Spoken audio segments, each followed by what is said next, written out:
10 غریبوں کو 2 ٹائم کا کھانا کھلاؤں گا. ان کو اللہ نے پیسہ دیا ہے تو ان کے لیے 10 غریبوں کو 2 ٹائم کا کھانا اتنا مشکل نہیں ہے. تو تقریباً پاکستانی 1000 روپے بن رہے ہیں. تو وہ کیا کرتے ہیں کہ وہاں کینیڈا سے نا 10,000 روپے مجھے بھیج دیتے ہیں 10 سگریٹوں کے, ٹھیک ہے نا. کہتے ہیں یار یہاں صدقہ کر دینا, وہاں کینیڈا میں تو غریب ملتے نہیں ہے, تو یہاں کسی غریب کو کھلا دینا. اب 10,000 روپے 10 سگریٹ, تو غریب تو چاہیں گے کہ اللہ کرے یہ پورے ڈبے صبح و شام پیئیں. تو مجھے ان کا یہ عمل اچھا اس لیے لگتا ہے کہ دیکھو ایک بری چیز ہے, اس سے بچنے کی کوشش تو کی نا. اب کیا ہے, اس سے سگریٹ کم ہو جاتی ہے, ختم تو نہیں ہوئی مگر کم ہو گئی. تو یہ بھی تو بہت بڑی نعمت ہے کہ ایک غلط چیز ختم نہیں ہوئی مگر کم ہو گئی. اب کم ہونے سے کیا ہوتا ہے کہ اگر وہ یہ کام نہ کرتے تو اور بڑھتے. ابھی سگریٹ ہے نا شیشے پہ آ جاتے تھوڑے دنوں میں, حکے پہ. پھر یورپ میں تو انسان کی بریکیں فیل ہے, وہاں تو پھر شراب پہ آتا ہے. تو ایک دن کہنے لگے یار یہ چھوٹتا نہیں ہے گناہ, یہ کیا ہے, یہ سگریٹ پیتا ہوں میں نے کہا آپ چلو چھوٹ نہیں رہا تو کم از کم آگے بڑھ بھی نہیں رہے. اگر آپ یہ عمل کرتے رہے تو آگے بھی نہیں بڑھیں گے, یہیں پر بریک لگ جائے گی, اور اللہ نے چاہا تو انشاءاللہ چھوٹ بھی جائے گا. تو جب بھی کوئی گناہ کی کسی کو عادت پڑ جائے تو وہ فری میں گناہ نہ کرے, بلکہ وہ یہ قسم نہ اٹھائے. پھر قسمیں جمع ہو جاتی ہیں ذمے میں. قسم بس دل میں نیت کر لے کہ مجھ سے کبھی یہ گناہ ہوا تو میں اتنے پیسے کسی غریب کو دوں گا, صدقہ کروں گا میں. تو اس سے انشاءاللہ وہ عادت آہستہ آہستہ چھوٹ جائے گی. اور کم از کم اتنا تو فائدہ ہوگا کہ اگر آپ سے ایک گناہ ہوا تو ایک نیکی بھی تو پلڑے میں آ گئی نا, تھوڑا سا تو بیلنس ہوگا نا قیامت کے دن. چلو اللہ کہیں گے اس نے یہ گناہ کیا مگر یہ بھی تو ہے اس کے یہاں, تو لیکن اس پہ اطمینان کر کے نہ بیٹھ جائیں کہ اب کرتے رہو گناہ سے تو بہرحال بچنا ضروری ہے. تو اللہ تعالیٰ فرماتے ہیں کہ الذی یؤتی مالہ, جو اپنا مال دیتا ہے یتزکا, تاکہ گناہوں سے پاک صاف ہو جائے, اس کی اصلاح ہو جائے. فرمایا وما لأحد عنده من نعمت تجزا, بڑا مزیدار جملہ ہے. فرمایا کسی کے لیے اس کے پاس کوئی نعمت نہیں ہے جس کا یہ بدلہ ادا کر رہا ہے. اس لیے صدقہ نہیں کر رہا کہ فلاں نے بھی اس پر کیا تھا, وہ تو کرنا ہی ہے. جب فلاں نے آپ پر احسان کیا پھر تو آپ نے کرنا ہی کرنا ہے. یہ تو اس لیے کر رہا ہے کہ فلاں کا کوئی احسان نہیں ہے مگر اللہ مجھ سے راضی ہو جائے. یہ جذبہ ہونا چاہیے مسلمان. کہتے ہیں کہ عبداللہ حضرت ابو بکر رضی اللہ تعالیٰ عنہ کے بھی اس آیت کا سب سے پہلے مصداق ہیں. حضرت ابو بکر کیا کرتے تھے, مکہ میں جو بھی مسلمان ہوتا تھا, جو عورتیں اور بوڑھے اور بوڑھی عورتیں, تو وہ غلام اگر ہوتے نا تو حضرت ابو بکر ان کو خرید کے ان کو آزاد کر دیتے تھے. کسی نے حضرت ابو بکر سے کہا کہ آپ ان بوڑھی عورتوں کو اور ان بیچاری خواتین کو آزاد کرتے ہو, جوان مردوں کو خرید کے آزاد کیا کرو, کیونکہ ان کا آپ کا ان پر احسان ہو جائے گا تو مصیبت کے وقت وہ آپ کے کام آئیں گے, جنگوں میں, لڑائیوں میں, دشمنیوں میں کام آئیں گے جب آپ کا ان پر احسان ہوگا. تو حضرت ابو بکر نے فرمایا نہیں, مساکین اور یہ خواتین تو بیچاری مدد نہیں کر سکتی نا جنگوں میں, عربوں کی تو لڑائیاں بہت ہوتی تھیں, دشمنیاں بہت ہوتی تھیں. تو وہ کہتے تھے یہ میں عورتوں پر احسان کروں گا. اس سے پتہ چلتا ہے کہ اسلام خواتین کے حقوق کا بھی کتنا علم بردار ہے. حضرت ابو بکر سب سے پہلے ایمان لائے ہیں اور لونڈیوں کو زیادہ آزاد کیا ہے, عورتوں کو غلامی سے زیادہ بچایا ہے بنسبت مردوں کے. تو کسی نے کہا کہ مردوں کو آزاد کرو, یہ مصیبت میں آپ کے کام آئیں گے, یہ عورتیں اور یہ بوڑھیاں کو آزاد کر کے کیا ملے گا. تو انہوں نے کہا کہ میں اللہ کی رضا کے لیے کرتا ہوں. اس پر یہ آیت نازل ہوئی کہ اتقا یعنی سب سے بڑا پرہیزگار وہ ہے جو اللہ کی راہ میں خرچ کرتا ہے, اور اس لیے نہیں کہ کسی پر احسان ہو اور وہ احسان کا بدلہ چکا رہا ہو, یا اس پر کسی نے احسان کیا اور یہ احسان کا بدلہ چکا رہا, بس اللہ کی رضا کے لیے. فرمایا الا ابتغاء وجہ ربہ الاعلی, سوائے اس کے کہ وہ چاہتا ہے اپنے رب کے چہرے کی رضا, الاعلی وہ رب جو سب سے بڑا ہے. 3 لفظ استعمال ہوئے, اشقا, اتقا, اعلی, تینوں کمپیریٹیو ڈگری ہیں. سب سے بڑے بدبخت کا تذکرہ ہوا, سب سے بڑے نیک بخت کا تذکرہ ہوا, اور سب سے اعلی رب کا تذکرہ ہوا. اس میں وجہ بھی بیان کر دی کہ جو سب سے بڑا بدبخت ہے وہ بدبخت ہے کیوں, کیونکہ وہ سب سے بڑے بادشاہ کی مخالفت کرتا ہے, اور جو سب سے نیک ہے وہ نیک کیوں ہے, کیونکہ سب سے بڑے بادشاہ کی فرما برداری کرتا ہے, اس لیے وہ سب سے بڑا نیک ہے. آگے اللہ فرماتے ہیں وَلَا سَوْفَ يَرْضَى, عن قریب یہ خوش ہو جائے گا. یعنی اس کی نیت تو یہ نہیں ہے کہ دوسرا مجھ پر احسان کرے, مگر اللہ فرماتے ہیں میں تجھ پر اتنا احسان کروں گا کہ عن قریب تو خوش ہو جائے گا. جو لوگ کسی پر احسان کرتے ہیں تاکہ وہ بھی احسان کرے, ان کی خوشی تو اتنی ہوتی ہے کہ سامنے والا احسان کر دے گا نا. اللہ فرماتے ہیں اور جو اس لیے خرچ کر رہا ہے کہ مجھے اس سے شکریہ نہیں چاہیے, اللہ کو راضی کرنے کے لیے, اللہ فرماتے ہیں ان قریب تو بھی خوش ہو جائے گا. صحیح ہے نا, کیسا خوبصورت جملہ ہے. جیسے کوئی کسی کو جب دھمکی دیتا ہے نا, دوسرا کہتا ہے بھائی میں تجھ سے ڈرتا نہیں ہوں, آپ کہتے ہیں ڈر جائے گا. مطلب کیا, جب میری قوت دیکھے گا تو ڈر جائے گا. اور دوسرا آپ پہ خرچ کر رہا ہے, احسان کر رہا ہے کہ بھائی میں احسان کر رہا ہوں, مجھے پتا ہے آپ کچھ بھی نہیں دیں گے, آپ مجھے خوش کر نہیں سکتے, تو سامنے والا کہتا ہے ہو جائے گا خوش, پتا چل جائے گا, کیونکہ سامنے والے کو پتا ہے کہ یہ مجھے غریب اور فقیر سمجھ رہے ہیں مگر میں فقیر نہیں ہوں. تو اللہ فرما رہے تم فقیروں پہ خرچ کر رہے ہو لیکن ان پہ نہیں, در حقیقت مجھ پہ کر رہے ہو. تمہاری نیت یہ کہ مجھے خوش نہیں ہونا, مجھے اللہ کو خوش کرنا ہے. اللہ فرما رہے ہیں ان قریب تو خود بھی خوش ہو جائے گا. صحیح ہے نا, خوش ہو جائے گا کیونکہ تو ہمیں دے رہا ہے, تو ہمیں راضی کرنے کے لیے کر رہا ہے, تو ہم تجھے کیوں راضی نہیں کریں گے. اللہ تعالی ہم سب کو کنجوسی کی لعنت سے بچائے اور سخاوت ہم سب میں پیدا فرمائے اور عمل کی توفیق عطا فرمائے. سورت مکمل ہو گئی, اگلے لیکچر میں انشاءاللہ اگلی سورت. بسم اللہ الرحمن الرحیم. والشمس وضحاها والقمر اذا تلاها والنهار اذا جلاها والليل اذا يغشاها والسماء وما بناها والارض وما طحاها ونفس وما سواها فألهمها فجورها وتقواها قد افلح من زكاها وقد خاب من دساها. والشمس قسم ہے سورج کی, وا اور ضحا گزر چکا ہے نا, ضحا والضحا میں چاشت دن کی روشنی, وضحاها اور اس سورج کی دن کی روشنی کی قسم, یعنی چونکہ دن کی روشنی سورج کی وجہ سے ہوتی ہے اس لیے اس روشنی کی نسبت سورج کی طرف کر دی.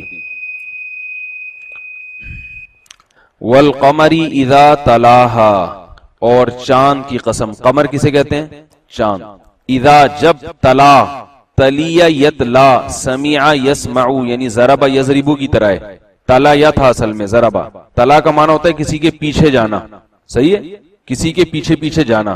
والقمری اور چاند کی قسم جب تلا ہا اس سورج کے پیچھے پیچھے آ جائے, جیسے ہی سورج میاں گئے, چندا ماموں سورج میاں سے, سورج چاچو سے اتنا ڈرتے ہیں کہ ان کی موجودگی میں کبھی نکلنے کی ہمت نہیں کرتے. ادھر سورج غائب, ادھر چندا ماموں طلوع. اللہ تعالیٰ فرماتے ہیں سورج کی قسم اور اس کی روشنی کی اور دن کی روشنی کی, اور چاند کی قسم جب وہ سورج کے بعد آئے.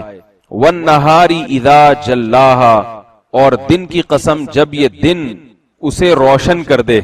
دن تو روشن نہیں کرتا اس کو, سورج کو واضح کر دیتا ہے نا دن, اصل میں تو سورج ہے جو دن کو روشن کرتا ہے, مگر دن کی روشنی میں سورج بھی نظر آتا ہے. تو یہ مجازی نسبتیں ہوتی ہیں کہ مراد کیا ہے, روشن دن کی قسم. واللیل اذا یغشاہا اور رات کی قسم, اذا یغشا جب وہ چھا جائے, ہا اس دن پر, رات کی قسم جب وہ چھا جائے اس دن پر, رات دن پر چھا جاتی ہے, دن کو پی جاتی ہے, غائب کر دیتی ہے. والسماء اور آسمان کی قسم, وما اور اس ذات کی, بنا ہا جس نے بنایا آسمان کو. والارض اور زمین کی قسم, وما اور اس ذات کی, طحاہا, طحا کا معنی بچھانا, جس نے بچھایا اس زمین کو, یعنی ہمارے لیے تو بچھا دیا نا اللہ نے زمین کو.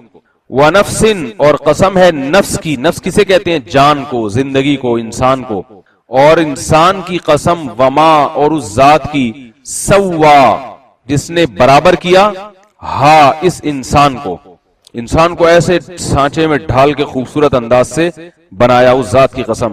فَأَلْهَمَهَا, الہما اکرما کی طرح ہے, اکرما, الہما اکرما, اکرما کا مصدر آتا ہے اکرام, الہما کا آتا ہے الہام. الہمہا پھر الہام کیا اس نفس کو یعنی اس انسان کو, فجورہا, فجور فسق و فجور, فجورہا اس نفس کی برائیاں بھی, وتقواہا اور اس نفس کا تقوی بھی, یعنی اس ذات کی قسم جس نے نفس کو بنا کے خوبصورت سانچے میں برابر کیا اور پھر اس کے دل میں الہام کر دیا اس نفس کی برائیاں بھی اور اس نفس کی اچھائیاں بھی. ہر انسان کی کچھ اچھائیاں بھی ہوتی ہیں, کچھ برائیاں بھی, جذبے دونوں ہوتے ہیں, تو دونوں جذبے اس کو اللہ نے الہام کر دیے. کیا مطلب, دونوں مادے رکھ دیے کہ برا بھی کر سکتے ہو, یعنی اس کا برائی کا دل بھی چاہتا ہے اور اچھائی کا بھی, اچھائی بھی سمجھا دی. فرشتوں میں صرف اچھائی ہے, برائی نہیں ہے. تفسیر میں پھر انشاءاللہ ہم اس کو ڈیٹیل سے پڑھیں گے, ابھی تو صرف ترجمہ. اتنی ساری قسمیں اللہ نے اٹھائیں, سورج کی قسم, اس کی روشنی, چاند, دن کی قسم, رات کی قسم, آسمان کی قسم, زمین کی اور آسمان اور زمین کو بنانے والے کی, اور نفس کی قسم, انسانی جان اور اس جان کو بنانے والے کی, اور جس نے الہام کیا اس کی قسم. کس بات پر قسم, قد افلح تحقیق کامیاب ہو گیا وہ شخص, فلاح پا گیا, افلح فلاح سے ہے, من وہ شخص, زکاہا جس نے تزکیہ کر لیا, اپنے آپ کو پاک صاف کر لیا. اس کیا مطلب؟ ظاہری گناہوں سے بھی پاک کر لیا اور باطنی گناہوں سے پاک کر لیا اس نے اپنے آپ کو. وقد خوابا، اور تحقیق خائب و خاسر، خائب و خاسر کو خوابہ کہتے ہیں، ضربہ کی طرح خیابہ تھا اصل میں. وقد خوابا، اور نامراد ہو گیا، برباد ہو گیا، من وہ شخص، دسا، دسا اصل میں دس سسا تھا تو الف سے بدل دیتے ہیں دسا، سبحہ کی طرح. اس کا مطلب ہوتا ہے یہ تزکیہ کی اپوزٹ ہے. نامراد ہو گیا وہ جس نے اپنے آپ کو گمراہ کر لیا، غلط راستے پہ ڈال دیا جس نے اپنے آپ کو. کذبت ثمود، انکار کیا سمود نے، قوم سمود نے، بتغوا، تغوا طغیان سے نکلا ہے، سرکشی. ہا ضمیر قوم سمود کی طرف لوٹ رہی ہے. عربی میں قوم جو قومیں ہوتی ہیں نا، نام ان کے وہ مؤنث ہوتے ہیں. قد افلح من زکاہا وقد خواب من دساہا، نامراد ہوا وہ شخص جس نے نفس کو برباد کر دیا، گمراہی کے راستے پہ ڈال دیا. کذبت ثمود، انکار کیا قوم سمود نے، بتغواہا، اپنی سرکشی کے ساتھ. صرف انکار نہیں کیا، بڑے تکبر کے ساتھ. قوم سمود وہ قوم جس کے پاس حضرت صالح علیہ السلام آئے تھے. تو ہوا یہ تھا کہ جب صالح علیہ السلام نے قوم سمود کو اللہ کے دین کی دعوت دی تو وہ بار بار معجزوں کا مطالبہ کرتے رہے کہ آپ کوئی معجزہ دکھائیں. تو پھر حضرت صالح علیہ السلام نے فرمایا کیا معجزہ؟ انہوں نے کہا پہاڑ سے نا اونٹنی نکالو. ایسے ہی بیٹھے بیٹھے نہیں جیسے پھینک دیتا ہے آدمی، الٹا سیدھے مطالبے، یہ پہاڑ ایسے اونٹنی نکالیں. تو اللہ نے حضرت صالح علیہ السلام کو وحی کی کہ ٹھیک ہے میں اس پہاڑ سے اونٹنی کو پیدا کر رہا ہوں، لیکن اتنی بڑی نشانی جب دیکھیں گے تو پھر اس اونٹنی کے کچھ آداب بھی ہوں گے، کیونکہ وہ اللہ کی اونٹنی ہے. جب وہ گھاٹ سے پانی پیے گی تو کوئی اور جانور پانی نہیں پیے گا، یعنی نمبر لگیں گے باری. جب انہوں نے بھائی اپنے آپ کو آزمائش میں ڈالا کہ ہمیں پہلے تو آزمائش ہے نا کہ بھئی یہ سچے نبی بھی ہو سکتے ہیں، جھوٹے بھی ہو سکتے ہیں، تحقیق کرو. لیکن جب اللہ نے اتنی بڑی نشانی دکھا دی تو پھر تو اللہ بھی اسی حساب سے آپ سے مطالبہ کرے گا نا، اب دوسرا آپشن نہیں ہے آپ کے پاس. تو اب کیا ہے کہ وہ اونٹنی پانی بہت پیتی تھی، تو اب ان لوگوں کو بھئی ہمارے جانوروں کے لیے کم بچتا ہے، تو ان کا پروگرام بنا کہ اونٹنی کو جان سے مار دیں. لیکن قوم کافر تو تھی مگر پھر بھی ڈرتی تو تھی نا کہ یہ تو پیغمبر ہیں، دل تو مانتا تھا کہ پیغمبر ہیں اور یہ پہاڑ سے نکالیے کہیں واقعی اللہ کا عذاب نہ آ جائے، تو ڈرتے تھے. تو پھر انہوں نے کیا کیا؟ ڈرتے ڈرتے پھر انہوں نے یہ کیا کہ قوم کا جو سب سے بڑا بدبخت، جس کو اللہ نے یہاں سب سے بڑا بدبخت کہا ہے، وہ قوم کا سردار تھا، اس کی بہت چلتی تھی. اس کے بارے میں یہ تھا کہ یہ اگر قتل کر دے گا تو اس کی کوئی مخالفت نہیں کرے گا، اور یہ ہمت والا بھی ہے، بہادر بھی ہے. اس کے پاس گئے اور اس کو مختلف انعامات کی لالچ دی، اور 9 افراد قرآن میں آتے ہیں. وَكَانَ فِي الْمَدِينَةِ تسعۃ رہط یفسدون فی الارض ولا یصلحون، 9 دہشت گرد تھے، بدماش. انہوں نے مل کے پروگرام بنایا اور لوگوں نے بھی ان کا ساتھ دیا. پھر ایک بڑا شخص تھا احیمر جس کا نام آتا ہے واللہ عالم، اس نے کیا کیا؟ اونٹنی کو جا کے قتل کر دیا. بس جب اونٹنی کو جان سے مارا ہے تو پھر اللہ نے حضرت صالح علیہ السلام پہ وحی کی کہ بس اب ان پر 3 دن کے اندر اندر عذاب آنے والا ہے، برباد ہو جائیں گے، آپ اپنی قوم کو لے کے یہاں سے نکل جائیں. تو کیا ہوا؟ 3 دن کے بعد پھر ایک بہت زوردار چیخ فرشتے نے ماری جس سے اس قوم کے کلیجے پھٹ گئے، زلزلہ آیا اور سارے تباہ و برباد ہو گئے. اور یہ قوم سمود کی بستیاں آج بھی موجود ہیں. تو اللہ تعالیٰ فرماتے ہیں کذبت ثمود بتغواہا، انکار کیا سمود نے اپنی سرکشی کے ساتھ، تکبر کے ساتھ. اذ انبعثا،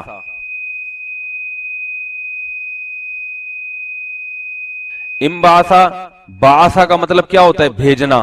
ہم کہتے ہیں نبی صلی اللہ علیہ وسلم کو اللہ نے مبعوث فرمایا، بھیجنا. انبعثا یہ انصرافا کی طرح ہے، انصراف، انعدام، انتقال. تو انبعاث، انبعثا کا معنی اٹھنا، کھڑے ہونا، خود کسی کام پہ کھڑے ہونا.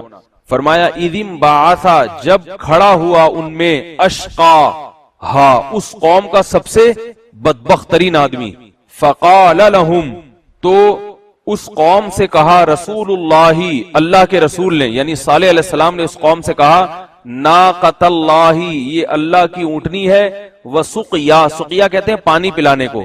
آپ نے شاعری میں لفظ سنا ہوگا ساقی، تو وہ شراب پلانے والے کو بھی ساقی کہتے ہیں. مستی سے تیرا ساقی کیا حال ہوا ہوگا جب تو نے یہ میں ظالم بوتل میں بھری ہوگی.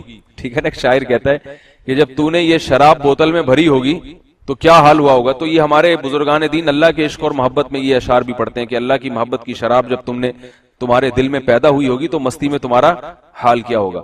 تو سقیا کا مطلب یہ میں اس لیے بتا رہا ہوں کہ تاکہ آپ کو یہ لفظ یاد رہے. یہ میں نے شعر جو سنایا نا ساقی کا لفظ, تاکہ یہ لفظ سقیا یاد آئے گا آپ کو, یہ قرآن میں بہت استعمال ہوا ہے. تو رسول نے ان سے کہا اللہ کی اونٹنی اور اس کا پانی پلانا. یہ شارٹ لفظ ہے, یعنی اشارہ ہے. کیا مطلب؟ اللہ کی اونٹنی اور اس کے پانی پلانے کے بارے میں محتاط رہو.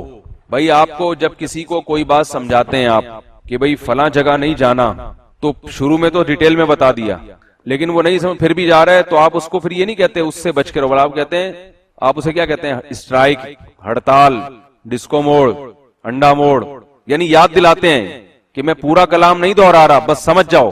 تو جب بدبخت ہوا تو ان کے رسول نے ان سے کیا کہا؟ ناقۃ اللہ, اللہ, ناقہ عربی میں اونٹنی کو کہتے ہیں, اللہ کی اونٹنی اور اس کا پانی پلانا. یعنی میں تمہیں یاد دلا رہا ہوں کہ اس معاملے میں احتیاط کرو, جب یہ پانی پیتی ہے پینے دو, اس کو چھیڑ چھاڑ کی کوشش نہ کرو.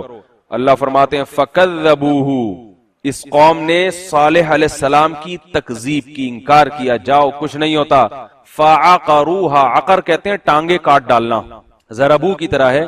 پس اس قوم نے عقرو, ٹانگے کاٹ ڈالی, ہاں اس اونٹنی کی ٹانگے کاٹ ڈالی, جان سے مارنے کے لیے اس کی ٹانگیں کاٹ ڈالی.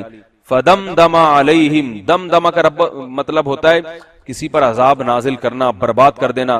دمدمہ علیہم ربہم, پس رب نے ان پر عذاب نازل کیا, بذنبہم, ان کے گناہ کی وجہ سے. ذنب گناہ کو کہتے ہیں, استغفار کی تسبیح میں آتا ہے نا ذنب کا لفظ آتا ہے, ذنوب اس کی جمع آتی ہے. تو ان کے رب نے ان کے اس گناہ کی وجہ سے ان پر عذاب نازل کیا. فسواہا, سوا کا معنی برابر کرنا, اور اس بستی کو برابر کر دیا. ولا یخافو, اور وہ نہیں ڈرا. کون نہیں ڈرا؟ اللہ. خوف سے نکلا ہے. عقبہ, عقبہ کہتے ہیں انجام کو, کہتے ہیں نا عقبہ میں کیا ہوگا, آپ کی عقبہ اچھی ہو جائے. عقبہ کہتے ہیں انجام, اینڈ, کسی چیز کا اینڈ, انجام, ریزلٹ. اللہ نہیں ڈرا عقباہا, اس عذاب کے انجام سے. جب بھی کوئی انسان کسی سے دشمنی لیتا ہے, کسی کو نقصان پہنچاتا ہے, تو انجام سے بھی تھوڑا سا ڈرتا ہے کہ بھئی پتہ نہیں نتیجہ کیا نکلے.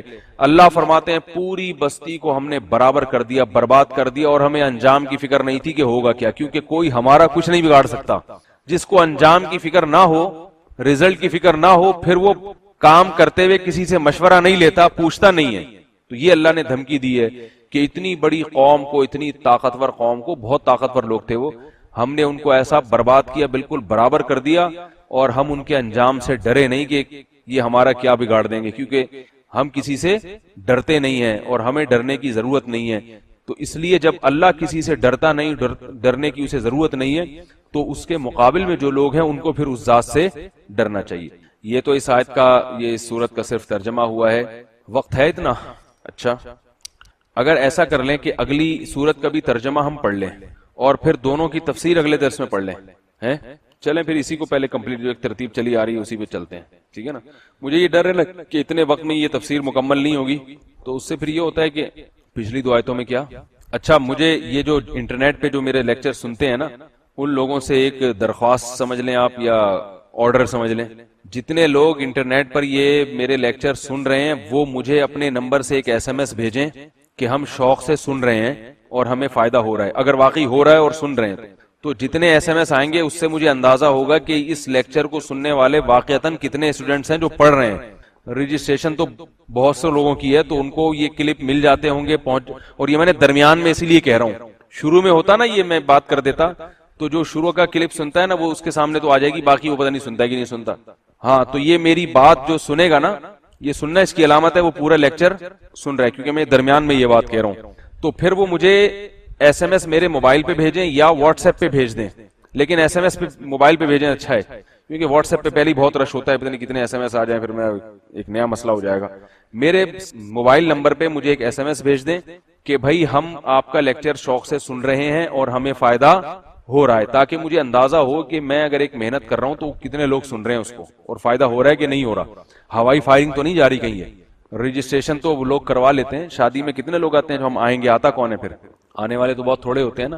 تو بعض ایسے ہی ہوں گے جن کو لیکچر مل رہا ہوگا, کبھی سن لیا, کبھی نہیں سنا, کبھی چھوڑ دیا, کبھی, تو مجھے اندازہ ہو جائے گا کہ بھائی واقعتاً اس کو کتنے لوگوں کو فائدہ ہو رہا ہے, پھر میں اس کو ذرا کنٹینیو کروں گا. اور اگر ایسے ہی ہو رہا ہے جیسے یہاں ہو رہا ہے, ٹھیک ہے, تو یعنی اگر اتنی دلچسپی, آپ لوگ تو ماشاءاللہ پابندی سے آ رہے ہیں, لیکن کچھ ایسے جو آتے ہیں نہیں آتے, تو اگر ایسا سیٹ اپ ہے, آن لائن بھی ایسا ہی سیٹ اپ چل رہا ہے, تو پھر نظر ثانی بھی کی جا سکتی ہے اس بارے میں کہ اس سلسلے کو آگے رکھا جائے, یا والشمس وضحاہا تک بھی جنرل نالج آپ کو ماشاءاللہ کافی مل گئی ہے, یہ بھی بہت ہے.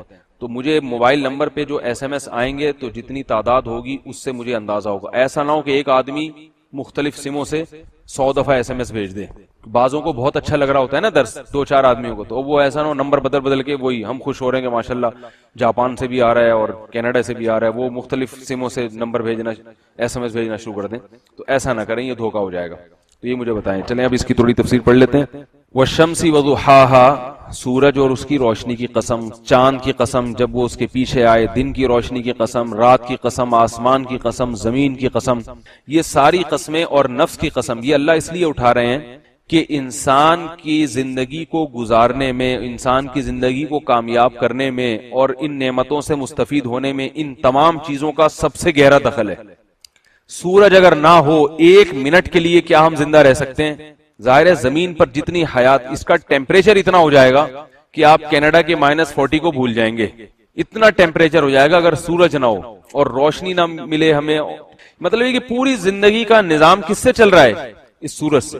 تو اللہ فرماتے ہیں اتنا بڑا جو بلب میں نے لگایا ہوا ہے, یہ بے مقصد ہے یا با مقصد ہے؟ تو یہ سورج بتا رہا ہے, یہ گواہی دے رہا ہے کہ اس کو کسی مقصد کے لیے پیدا کیا گیا ہے, بلا وجہ میں نے نہیں بنایا. وہ مقصد کیا ہے وہ آگے آ رہا ہے. یعنی یہ سورج گواہ ہے, یہ بتا رہا ہے کہ دیکھیں اسٹیڈیم میں لائٹیں لگ رہی, کسی بڑے گراؤنڈ میں تماشائیوں کے بیٹھنے کا انتظام ہو رہا ہو اور اوپر بہت پاورفل بلب لگائے جا رہے ہوں, تو یہ بلب اس بات پر گویا قسم اٹھا کے گواہی دے رہا ہے کہ یہاں ٹورنامنٹ ہونے والا ہے. ورنہ کیوں یہ بلب لگائے جاتے؟ گائے بھینسوں کے لیے تھوڑی لگائے جائیں گے. تو اللہ فرماتے ہیں کہ یہ اتنا بڑا سورج, اور پھر والقمر اذا تلاہا, جب اندھیرا ہوتا ہے رات کو تو اللہ نے چاند کا انتظام کیا ہے, اس کی منزلیں طے کر دی ہیں. وہ چاند بھی انسان کی خدمت کرتا ہے, انسان کو تاریخیں بتاتا ہے, اور بھی زمین کا اور چاند سورج کا جو بیلنس قائم کرنے میں, کشش قائم کرنے میں بھی چاند کا بہت بڑا دخل ہے. سائنسی تحقیق ہے, حکیموں نے تو بہت پہلے یہ پرانی کتابوں میں لکھا ہوا ہے کہ چاند کی جو منزلیں ہیں ان کا انسانی خون پہ بہت گہرا اثر پڑتا ہے. آپ کو پتا ہے چاند رات میں, یعنی جب 14ویں کا چاند ہوتا ہے تو سمندر کی لہریں بہت تیز ہوتی ہیں, تو اس سے پتا چلتا ہے کہ چاند کا سمندر کی پر اثر پڑتا ہے. تو بیائی نہیں وہ کشش ہوتی ہے نا, تو اس سے سورج یہ سمندر اوپر کی طرف اٹھتا ہے. تو اسی طرح یہ بات یاد رکھیں کہ انسان کے خون پہ بھی چاند کی کشش کا اثر پڑتا ہے. اگر یہ چاند نہ ہو تو ممکن ہے ہمارے خون کا جو ابھی نیچرل دباؤ ہے اس دباؤ میں کمی یا اضافہ ہو جائے. تبھی نبی صلی اللہ علیہ وسلم چاند کی 17 تاریخ کو حجامہ کرواتے تھے, کیونکہ اس میں ممکن ہے خون کے اندر کوئی ایسا سرکولیشن میں کوئی ایسا فرق پڑتا ہے چاند کی تاریخوں میں جس کی وجہ سے حجامے کا فائدہ زیادہ ہوتا ہے. چاند ویسے ہی اگر اللہ نہ بناتے چاند کو تو یہ عاشق لوگ اپنے محبوبوں کو کس سے تشبیہ دیتے؟ سورج سے تو دے نہیں سکتے تھے. تو ہر چیز میں چاند کا فائدہ ہے, اس کی روشنی بڑی میٹھی ہوتی ہے. فرمایا والنہار اذا جلاہا واللیل اذا یغشا, دن اور رات کی اللہ نے قسم اٹھائی ہے, کیونکہ دن اور رات کا نظام یہ انسان کے لیے بہت اہم اور ضروری ہے. جن بیچاروں کے پاس دن نہیں ہے نا, 6 مہینے راتوں میں ڈوبے رہتے ہیں, ان سے جا کے پوچھو دن کی اہمیت کیا ہے. والسماء وما بناها والارض وما طحاها, آسمان اور زمین یہ پورا نظام ہے جو اللہ نے بنایا ہے. پھر خود یہ انسان کو اتنے خوبصورت انداز میں اللہ نے ڈیزائن کیا, اس کو اتنے خوبصورت انداز میں بنایا, جیسے والتین والزیتون میں بھی اللہ نے بات فرمائی. تو یہ ساری چیزیں اس بات پر گواہ ہیں. پھر انسان کو اللہ نے گناہوں کا راستہ بھی بتا دیا اور نیکی کا بھی, کسی اور مخلوق کو نہیں بتایا. جانوروں کو نہ اچھائی کا پتا نہ برائی کا پتا, جانور کو نہ یہ پتا ہے کہ جھوٹ بولنا کتنا برا ہے اور سچ بولنا کتنا اچھا. جانور کچھ نہیں, جانور کی ایک نیچر ہے اس پہ چلا دیا. انسان کو اچھا اور برا بنایا. تو اللہ فرماتے ہیں سب اس بات کی علامت ہے کہ میں نے انسان کو آزمائش کے لیے پیدا کیا ہے. کیونکہ اگر انسان سے کوئی کام لینا مقصود نہ ہوتا تو اتنی بڑی کائنات انسان کی خدمت کے لیے نہ بناتا. آپ کو اتنا پروٹوکول دیا جا رہا ہے تو کچھ آپ سے بھی تو کام لیا جائے گا کہ نہیں لیا جائے گا. آپ کو ایگزامینیشن ہال میں بٹھایا, پنکھے کا انتظام, ایئر کنڈیشن کا انتظام, پانی کا انتظام, ساری چیزوں کا انتظام, تو کیا آپ کو وہاں گلگلے کھانے کے لیے بٹھایا, گول گپے کھانے کے لیے بٹھایا ہے؟ بھائی اتنا پروٹوکول دیا جا رہا ہے تو آپ سے کوئی کام لیا جائے گا. تو اللہ فرماتے ہیں سورج چاند ستارے یہ سب تیری خدمت کر رہے ہیں. کیا اس لیے کر رہے ہیں کہ تو نائٹ کلب میں ناچا کرے, جا کے تو شراب پیا کرے, تو لڑکیوں سے دوستیاں لگا, تو ماں باپ کی نافرمانی کر, نہ نماز پڑھ, نہ روزہ رکھ, کوئی کام میری مرضی کا نہیں, ساری اپنی خواہشات, قتل و غارت, دہشت گردی, سارے اپنے مطلب کے کام کرے. چاند سورج اس بات کے گواہ ہیں کہ تجھے میں نے اس کام کے لیے پیدا نہیں کیا, اور تیرے دل میں اچھائی برائی کا جذبہ بھی رکھا ہے. تیرا ضمیر ملامت کرتا ہے غلط کام کرتے ہوئے, تیرا ضمیر کہتا ہے یہ غلط ہے, تو یہ اسی لیے تجھے ضمیر کہہ رہا ہے تاکہ تو رک جا. جانور کا ضمیر نہیں کہتا. شیر دیکھیں ہرن کو جب کھائے گا تو یہ نہیں دیکھتا یہ ہرن کسی کا باپ ہے یا کسی کی اماں ہے یا کسی کا بچہ ہے, وہ کہے گا مجھے میرا پیٹ بھرنا ہے. ہرنی کو ماروں چاہے اس کا بچہ یتیم ہو جائے, مجھے اس سے کوئی غرض نہیں ہے. کتا جب کاٹنے سے پہلے پوچھتا ہے کہ آپ مفتی صاحب ہیں یا ڈاکٹر صاحب ہیں بھائی, کوئی عزت اکرام کسی کا, وہ کاٹ لے گا. وہ ہمارے ایک دوست ہیں مسجد کی انتظامیہ کے نائب صدر بھی ہیں, تو ان کو کتے نے کاٹ لیا. میں نے کہا اس کو سوچنا چاہیے تھا کہ آپ الفلاحیہ کے نائب ہیں, آپ نائب صدر ہیں, کتے کو کاٹنے سے پہلے سوچنا چاہیے تھا. پھر خیال آیا کہ اگر کتا یہ کام سوچ کے کرے تو پھر کتا نہ ہوتا, وہ اس کا تو کام ہے کتے جیسے کام کرنا. لیکن پھر ہم ان سے مذاق کرتے تھے, ہم کہتے تھے آپ کو کتے نے کاٹا ہے, آپ کو اللہ کا واسطہ آپ ہمیں نہیں کاٹ لینا. صحیح ہے نا. ہاتھ بھی پکڑتے تھے نا, ہم کہتے بھائی آپ کو, کیونکہ کتا جس کو کاٹ لے کہتے ہیں پھر اس میں وہ جراثیم آتے ہیں, وہ جس کو کاٹے وہ بھی ایسے ہی ہو جاتا ہے. ان کو پاگل نے نہیں کاٹا تھا اور انہوں نے انجیکشن بھی لگوا لیے تھے, لیکن ہم ایک تھوڑا سا مزاح آ گیا ہمارے پاس. اب تک بھی وہ کوئی بات کرتے نا, وہ پھر وہ ڈراتے بھی ہمیں آتے, ایسے کیسے کر کے ڈراتے ہیں, یوں کر کے کھا جاؤں گا میں, کاٹ دوں گا. ہم کہتے ہیں سب کچھ ٹھیک ہے, آپ ہمیں نہ کاٹیں. لوگ پوچھتے ہیں بھائی یہ کیوں نہ کاٹیں, ہم کہتے ہیں ان کو ایسی چیز نے کاٹا ہوا ہے کہ یہ اگر ہمیں کاٹ لیں تو ایسے جیسے اس نے ہمیں کاٹ لیا. تو اب اللہ فرما رہے ہیں کہ یہ جو ساری کائنات انسان کی خدمت پہ, اور انسان میں اچھائی اور برائی کا جذبہ, اسے فوراً سگنل ملنا شروع ہو جائے. جھوٹ بولتا ہے نا انسان, آپ نے دیکھا ہوگا جھوٹ انسان کانفیڈنس کے ساتھ نہیں بول سکتا. لوگ کہتے تو ہیں کہ ایسے کانفیڈنس سے جھوٹ بولتا ہے کہ پتہ نہیں چلتا, مگر چل جاتا ہے پتہ. کتنا بڑا جھوٹا ہوگا. جب بھی جھوٹ بولے گا نا, تبھی یہ جو انویسٹیگیشن والے ہوتے ہیں نا, یہ کیا کرتے ہیں جب انسان جھوٹ بولتا ہے نا تو اس سے کراس کوشچن شروع کر دیتے ہیں. وہ گھبرانا شروع کر دیتا ہے آدمی, اسی سے پکڑا جاتا ہے کہ یہ گڑبڑ ہے کچھ. اور اب تو کہتے ہیں ایسی مشینیں بھی آ گئی ہیں کہ وہ آپ کے لگا دی جاتی ہیں, اگر آپ جھوٹ بولنا شروع ہونا تو آپ کے ایسی گھبراہٹ ہوتی ہے, وہ مشین بتا دیتی ہے کہ یہ اندر اس کی سیٹنگ جو ہے نا تھوڑی سی آؤٹ ہوئی ہوئی ہے, سچ بولنے میں آؤٹ نہیں ہوتی. تو انسان کا ضمیر خود اچھائی اور برائی کا تعین بھی کرتا ہے, وہ بتاتا ہے یہ غلط ہے اور یہ صحیح ہے. تو اللہ فرماتے ہیں یہ جو میں نے تمہارے اندر انڈیکیٹر لگا دیے ہیں, سگنل جو تمہیں دیتے ہیں, جھوٹ بولتے ہو تو لال بتی جلنا شروع ہو جاتی ہے, سچ بولتے ہو تو گرین بتی جلنا شروع ہو جاتی ہے, اور اچھائی کرتے ہو تو تمہارا ضمیر ملامت کرتا ہے. یہ بھی اس لیے تاکہ تمہارے اوپر حجت تام ہو جائے اور تم یہ نہ کہہ سکو قیامت کے دن کہ اللہ مجھے پتہ ہی نہیں تھا کہ اچھائی کیا ہوتی ہے اور برائی کیا ہوتی ہے. اللہ بتایا تمہارا ضمیر تمہیں بتا رہا تھا, جانور کو نہیں پتا چلتا. فرمایا قد افلح من زکاہا, یہ ساری چیزیں اس پر گواہ ہیں کہ کامیاب ہو گیا وہ شخص جو اپنا تزکیہ کر لے, جو اپنا تزکیہ یعنی جس نے اپنے آپ کو گناہوں سے پاک صاف کر لیا, وہ رزلٹ میں کامیاب. یہ سب اس بات پر گواہ ہیں کہ اللہ نے امتحان کے لیے بنایا, اور ظاہر ہے جب امتحان کے لیے بنایا تو اس کے لوازمات میں سے کہ امتحان میں تو پھر کوئی پاس ہوگا کوئی فیل ہوگا, اور یہ بھی لوازمات میں سے جو پاس ہوتا ہے اسے کچھ ملتا ہے اس کے عوض میں, ورنہ فری کا پاس ہونا, یہ صرف ہمارے لیکچر میں ایسا ہوتا ہے کہ جو پاس ہوتے ہیں, امتحان لیا نا لائیو سیشن والوں کا بھی, ان کے کچھ بھی نہیں مل رہا ہے, کیسا پاس ہونا ہے. اس لیے ہم بھی سوچ رہے ہیں کہ کچھ انعام کا انتظام ہونا چاہیے. تو جب کوئی پاس ہوگا تو ظاہر ہے اسے کچھ ملے گا, اللہ جب امتحان لے گا جو پاس ہوگا تو کچھ ملے گا, اور ناکام ہوگا تو کوئی سزا ملے گی. اسی پہ اللہ بتا رہے ہیں قد افلح من زکاہا, جو اس امتحان میں پاس ہو گیا اور برائیوں سے بچا, وہ بہت بڑی کامیابی, فلاح کہتے ہیں بہت بڑی کامیابی کو.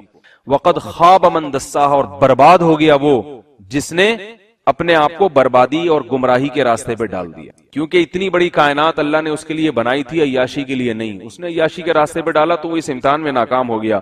آگے اللہ فرماتے ہیں کہ دیکھو یہ امتحان میں نے صرف تم سے نہیں لیا, تم سے پہلی امتوں سے بھی لیا ہے. تو اللہ اس میں ایک قوم سمود کی مثال دے رہے ہیں کہ وہ اس امتحان میں ناکام ہوئے تو اللہ نے ان کو کیسا برباد کیا. تم ناکام ہو گئے تو تم بھی برباد. انہوں نے اپنے پیغمبر کو ستایا. وہ کیا ستایا کہ قوم سمود نافرمانی کے ساتھ, طغیان کے ساتھ انہوں نے پیغمبر کا انکار کیا. بدبخت آدمی کھڑا ہوا, لوگوں نے روکا نہیں اس کو. اس سے پتہ چلتا ہے کہ جب قوم میں کوئی شخص برائی کرے تو آپ اپنی استطاعت کے بقدر اسے روکنے کی کوشش کریں, کم از کم تائید نہ کریں اس کی, سیاسی لوگ کیا کرتے ہیں؟ قوم کا بیڑا غرق کرتے ہیں، ان کے سیاسی کارکن ان کا ساتھ دیتے ہیں اس برائی میں اپنے ذاتی مفاد میں. تو یاد رکھو وہ جو الٹے کام کرے گا اس میں آپ کا بھی حصہ شامل.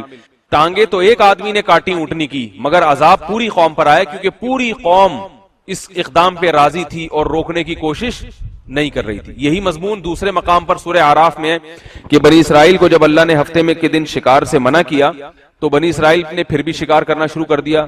تو قوم 3 حصوں میں بٹ گئی. ایک تو وہ تھے جو شکار کر رہے تھے، ایک وہ تھے جو ان کو روک رہے تھے، دوسرے وہ تھے جو روک تو نہیں رہے تھے، شکار بھی نہیں کر رہے تھے، مگر تماشا دیکھ رہے تھے بیٹھ کے، چلو چلتا ہے جانے دو. تو اللہ فرماتے ہیں جب عذاب آیا تو ہم نے ان کو بچایا جو روک رہے تھے، باقی سب کو عذاب میں. اور وہ عذاب کیا تھا؟ رات کو سوئے ہیں تو ان کو بندر اور سور کی شکلوں میں صبح اٹھایا. اللہ تعالیٰ سب کو محفوظ رکھے اس عذاب سے. صبح اٹھے تو کسی کا منہ بندر جیسا تھا اور کسی کا کی شکل سور جیسی تھی. یہ عذاب اللہ نے اس قوم کو دیا. تو اللہ فرماتے ہیں کہ رسول نے کہا کہ اس اللہ کی اونٹنی ہے، اس سے بچ کے رہو، اس کا خیال کرو. فَكَذَّبُوهُ فَعَقَرُوهَا، انکار کیا انہوں نے اور اس کی ٹانگیں کاٹ ڈالی. فَدَمْدَمَ عَلَيْهِمْ رَبُّهُمْ بِذَنبِهِمْ فَسَوَّاهَا، رب نے ان پر عذاب نازل کیا، برابر کر دیا. وَلَا يَخَافُ عُقْبَاهَا، اور رب ان سے ڈرا نہیں. تو یہ سب باتیں اس بات کی علامت ہیں کہ تم بھی امتحان کے لیے ہو. عیاشی کے لیے آج لوگ یورپ بھاگتے ہیں نا، عیاشی کریں گے، چائنا جاتے ہیں، امریکہ جاتے ہیں، بڑا مزہ آئے گا. آئے گا، ابھی آئے گا، تھوڑے دنوں میں اللہ کا حکم ہو گیا ہے. تو اذینت، یہ آسمان کی طرف ضمیر لوٹ رہی ہے. اذینت کیونکہ آسمان مؤنث ہے عربی میں، تو اس لیے اس کے لیے اذینہ کے بجائے اذینت کا صیغہ آیا ہے. اذینت یعنی آسمان سن لے گا. اذن کا معنی سننا بھی آتا ہے. آپ جب کسی حکم کو سنتے ہیں تو کیا مطلب؟ اس حکم کی بجاوری کرتے ہیں. آپ لوگ کہتے ہیں نا میں نے آپ کا حکم سن لیا، یعنی میں بجاوری کے لیے تیار ہو گیا ہوں. اور کوئی آدمی آپ کے حکم پر عمل نہیں کرتا تو آپ اسے کہتے ہیں بھائی یہ تو سنتا ہی نہیں ہے. تو اذینت لربھا، آسمان حکم کی بجاوری کرے گا. جب آسمان پھٹ جائے گا تو آسمان اللہ اپنے رب کے حکم کی بجاوری کرے گا، اپنے رب کے حکم کو بجا لائے گا. یعنی جو آسمان پھٹے گا اس لیے پھٹ جائے گا کہ اللہ نے اس کو پھٹنے کا حکم دیا ہوگا، تو اپنے رب کے حکم کے آگے سر تسلیم خم کر لے گا. تو اذینت کا مطلب کیا ہوا؟ اپنے رب کے حکم کی بجاوری. ربھا، اپنے رب کے حکم کی بجاوری کرے گا. وحقت، یہ حقت کا جو لفظ ہے یہ میں آپ کو بتاتا ہوں. اصل میں تھا یہ حقیقت، زوری بت کی طرح. کس کی طرح؟ زوری بت، پیسو وائس. حقا، حقاقا، ضربہ کی طرح. حقا کا معنی ہوتا ہے کسی چیز کا ثابت ہونا. ٹھیک ہے، کسی چیز کا ثابت ہونا. حق کو بھی حق اس لیے کہتے ہیں وہ ثابت شدہ ایک حقیقت. تو جب یہ ماضی مجہول میں جاتا ہے حقیقہ بن جاتا ہے. حقیقہ، حقیقت، اس کو پڑھا جائے گا حقت. تو حقت کا معنی ایک مطلب یہ بھی ہوتا ہے جب ہم کہتے ہیں نا حقا لہو، یہ میں آپ کو بتاتا ہوں لکھ کے. حقا لہو یہ عربی میں ایک پورا جملہ سینٹنس استعمال ہوتا ہے. بعض ایسے ہوتے ہیں کہ پورے سینٹنس کسی اور میننگز میں آتے ہیں، وہ ایک لفظ کسی اور مطلب میں آ رہا ہے، لیکن جب پورا جملہ آتا ہے تو حقا لہو، یہ پورا ایک لفظ سمجھ لیں آپ. اس کا مطلب ہے حقا لہو کا مطلب یہ ہوتا ہے اس کے لیے مناسب یہ ہے، اس کے لیے مناسب یہ ہے. آدمی کہتا ہے نا حقا لکا ان تفعل کذا، آپ کے لیے مناسب یہ ہے کہ آپ یہی کام کریں. تو حقت مؤنث ہے. تو اب قرآن کے الفاظ کا لفظ کا مطلب کیا ہوا؟ وَأَذِنَتْ لِرَبِّهَا وَحُقَّتْ. اصل میں تھا اس کے بعد وَحُقَّتْ لَهَا، یعنی مناسب ہے لہا، اسی آسمان کے لیے یہی کام. سمجھ میں آ رہی ہے بات؟ ترجمہ کیا ہو گیا؟ اِذَا السَّمَاءُ انشَقَّتْ، جب آسمان پھٹ جائے گا. وَأَذِنَتْ لِرَبِّهَا، اور اپنے رب کے حکم کی بجاوری کرے گا. وَحُقَّتْ، اور اس کے لیے یہی مناسب تھا. یعنی آسمان میں یہ دم نہیں ہے کہ رب اسے حکم دے کسی بات کا اور وہ اس بات پر عمل نہ کرے. وہ حکم کی بجاوری تو کرے گا، مگر ایسا نہیں ہے کہ وہ اس کو مرضی ہوگی کہ کرے یا نہ کرے. تو وہ تو چونکہ اس نے سوچا چلو کر لو، اللہ کہہ رہا ہے تو کر لو، بھائی اللہ بہت بڑا ہے. تو اللہ فرماتے ہیں اس کے لیے مناسب بھی یہی تھا کہ وہ یہ کام کرے، کیونکہ اس کے پاس نو کا آپشن نہیں ہے. تو اتنا بڑا آسمان تباہ و برباد ہو جائے گا کیونکہ اس کے پاس اللہ کے حکم کی مخالفت کے لیے نو کا آپشن نہیں ہے. وَأَذِنَتْ لِرَبِّهَا، اور آسمان اپنے رب کی بات کو سن لے گا، یعنی اس کے حکم کی بجاوری کر لے گا. وَحُقَّتْ، اور اس کے لیے مناسب بھی یہی ہے. تو حقت کو زیادہ ڈیٹیل میں نہ جائیں، بس اس کا لفظی ترجمہ یاد کریں کہ اس کے لیے یہی مناسب تھا. وَإِذَا الْأَرْضُ اور جب زمین مدت اصل میں تھا مودیدت زوریبت کی طرح, تو اس کو ملا کے پڑھتے ہیں تو مودیدت یہ پیسو وائس ہے, فعل مجہول ہے. مددہ کا معنی کھینچنا, مدد کرنا بھی آتا ہے, اس کا معنی ہوتا ہے کھینچنا بھی. تو مدت کھینچ دی جائے گی زمین. وَإِذَا الْأَرْضُ مُدَّتْ اور جب زمین کو کھینچ کر بڑا کر دیا جائے گا, جیسے ربڑ کو کھینچا جاتا ہے نا, تو ایسے اللہ تعالیٰ اس زمین کو بھی اور زیادہ پھیلا دیں گے. اس کی وجہ یہ ہے کہ تمام انسان حساب و کتاب کے لیے زندہ ہوں گے, تو ان کے لیے زمین کو بالکل برابر کیا جائے گا, جگہ کم پڑ جائے گی.